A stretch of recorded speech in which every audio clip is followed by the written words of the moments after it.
Rolling your own cigarettes is becoming increasingly popular due to their lower cost compared to pre-made options, and using a rolling machine makes the process simple. To get started, open the roller, place a filter at one end for safety, and fill the roller with the right amount of tobacco, just up to the rails, without overpacking.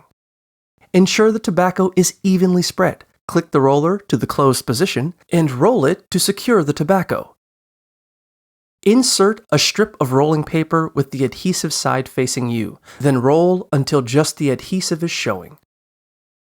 Lick the adhesive strip to seal the cigarette, and finally open the roller to retrieve your freshly rolled cigarette.